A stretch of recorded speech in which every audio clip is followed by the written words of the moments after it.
ষড়যন্ত্র করে তারা হত্যা করে চেয়েছিল। জিয়া রহমান মৃত্যুর পর বাংলাদেশে বিএনপি নাম নিশানা থাকবে না। সেই জিয়া রহমানের দল বলেছিল বিএনপি বেসিক্যালি লো পার্টি, প্রমাণ করেছে বিএনপি বেসিক্যালি পার্টি। বাংলাদেশে খালেদা জিয়ার নেতৃত্বে আজকে লক্ষ কোটি মানুষ বিএনপি নেতৃত্বে রয়েছে।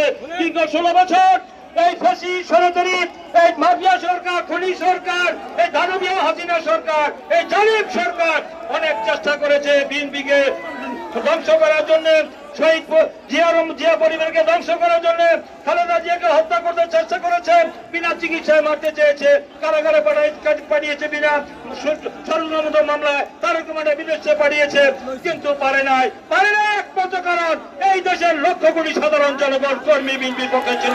আপনারা ছিলেন, আপনাদের আমরা অন্যায় অত্যাচার, নিপীড়ন, নির্যাতন, গুম, খুন, হামলা, মামলা করে আপনারা দল ছেড়ে গেছেন।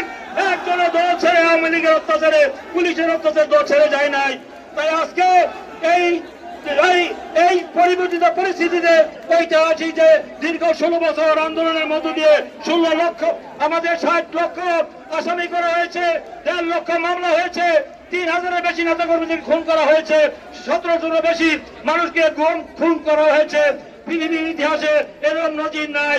সেই শেখ হাসিনা বিএনপিকে ধ্বংস করতে গিয়ে তিনি দেখেছেন এদেশের ছাত্র জনতা দীর্ঘ 16 বছর আন্দোলনের মধ্য দিয়ে এই যে আমাদের এই ছাত্র গণঅভ্যুত্থানের মধ্য দিয়ে জুলাই আগস্টে 5ই আগস্ট শেখ হাসিনা বাংলাদেশ থেকে পালিয়ে যেতে বাধ্য হয়েছে, এবং খালেদা জিয়া কিন্তু পালিয়ে যান নাই, বহু চেষ্টা করা হয়েছে। তাই আজকে এই পরিবর্তিত পরিস্থিতিতে আমাদের আস্তে আস্তে শেষ করে দেব।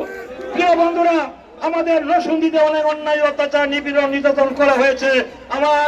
আমার দলীয় কার্যালয়, বিএনপির কার্যালয় পুড়িয়ে দেওয়া হয়েছে, আমার বাড়ি পুড়িয়ে দেওয়া হয়েছে, আমাকে গুলি করে হত্যা করার চেষ্টা করা হয়েছে, এবং আমাকে 100-এরও বেশি মামলা দেওয়া হয়েছে।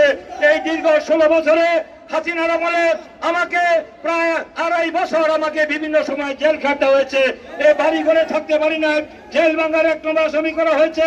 আমরা দেখেছেন আমাদের দলের এখানে সবাই মামলার আসামি হয়েছে, জেল খেটেছে, আপনারা শান্তিতে ঘরে থাকতে পারে নাই। সকল নেতা কর্মীদের বিরুদ্ধে মামলা হয়েছিল। আপনারা সেই মামলা হামলার ভয়ে কি দল ছেড়ে দিয়েছেন? রাজপথে ছিলেন, রাজপথে বুক চিতিয়ে দিয়ে জীবন বাজি রেখে লড়াই করে সেই শেখ হাসিনার পতন ঘটিয়ে আজকে একটি মুক্ত বাংলাদেশ সৃষ্টি করেছেন, একটি গণতান্ত্রিক পরিবেশ তৈরি হয়েছে। আমাদের চূড়ান্ত বিজয় কি হয়েছে? চূড়ান্ত বিজয় এখনো হয়নি। আগামী নির্বাচনে এই অন্তর্বর্তীকালীন সরকার আগামী বছরের ফেব্রুয়ারি মাসের পবিত্র রমজানের প্রাক্কালে ফেব্রুয়ারি মাসের প্রথমার্ধে যে জাতীয় নির্বাচন, ত্রয়োদশ জাতীয় সংসদ নির্বাচনের যে তারিখ ঘোষণা হয়েছে, সেই নির্বাচনে আমাদের পাইকারচর ইউনিয়নের বিএনপির সভাপতি সাধারণ সম্পাদক নুরুল ইসলাম ভূঁইয়া, নুরুল ইসলামের নেতৃত্বে বিশাল মিছিল থাকে, তাদেরকে ধন্যবাদ। প্রিয় বন্ধুরা, সেই চেষ্টা করে কিন্তু বিএনপির অগ্রযাত্রাকে ব্যাহত করতে পারে নাই। এই পরিবর্তিত পরিস্থিতিতে 300 আসনের মধ্যে 237টি আসনে বিএনপির প্রার্থী ঘোষিত হয়েছে। আমাদের নরসিংদীতে 4টি আসনে ঘোষণা করা হয়েছে। আপনারা আগামী দিনে ধানের শীষের যে প্রার্থী তাদের কি ভোট দিবেন না, নাকি কি বলেন?